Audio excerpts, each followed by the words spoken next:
And then on the protein side, I just really find a lot of value in all of the agencies that study protein intake and utilization because they've come to a massive consensus. There's something called the Protein Council that meets every couple of years, and a lot of agencies get together and discuss findings. And for the last 20 some years, they have founded and stayed to the point that about 2 times the RDA is the top of the bell curve for people's protein needs. So first of all, the RDA is supposed to tell you that. That's supposed to be what you need. And yet these agencies say we really need about 2 times that. And to give you a frame of reference, 0.8 grams of protein per kilogram of body weight is the RDA. For me, I'm sitting here in front of you at about 180 pounds. That would be like me getting about 65 or so grams of protein a day. That would be the RDA, 65 grams. When you look at the RDA and the 0.8 grams of protein per kilo of body weight, that should be viewed more as survival. This is what you need just to have a bare minimum. When you look at some of the Protein Council and those agencies' reports on 2 times that being a more viable target, I personally have found that to be perfect.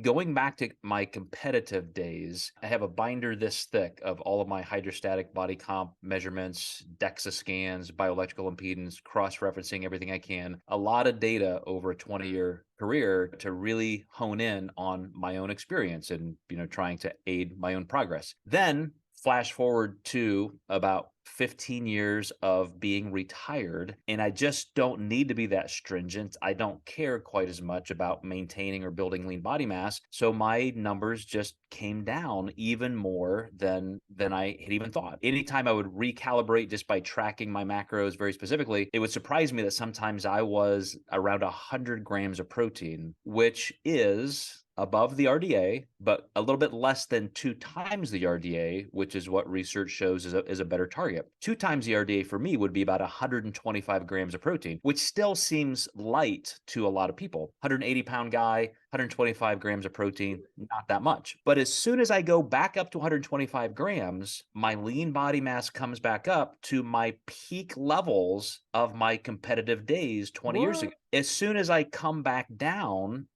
closer to the RDA or 1.5 times the RDA, I would always lose. And I've checked this at least 3 times with months and months of tracking and experimentation. I would lose about 3 to 5 pounds of lean body mass over the course of 2 to 3 months, and I wouldn't go any lower. I wouldn't lose any more. That was just kind of a new homeostasis. Then I would increase my protein back up to just 2 times the RDA. I would regain that in a couple of months, and then even more protein would not take me higher. I would not get above that level. And that perfectly correlates to my 20 years of competition when I was routinely eating 200 to 250 grams of protein a day. So on 250 grams of protein a day, I did not carry any more lean body mass than 125 grams of protein a day. But as soon as I go below 125 grams to 100 or so, I start losing lean body mass. So that perfectly matches research that shows we need a certain amount structurally for all the reasons you can assume, everything you know about physiology. So I really, this is another place where I think there is a sweet spot. Obviously, genetics matter. If you have a super fast metabolism, you're an ectomorph, you're going to churn through amino acids as energy at a higher rate than other people. So that's where you may need a little bit more. You could go to 2.5. Matter of fact, there is research that shows for some people, some of the time, up to 3 times the RDA may be a better mark. For me, 2 times is kind of the magic number. For some people, 2.5, 3 times. There is research, though, that even looked at 4 to 5 times the RDA, and they were able to say, yeah, that's not giving us any more benefit. All you're really doing is taking away calories that you could be using in the form of carbohydrates, which kind of like our discussion on fat versus carbs. And here's one of the keys that I think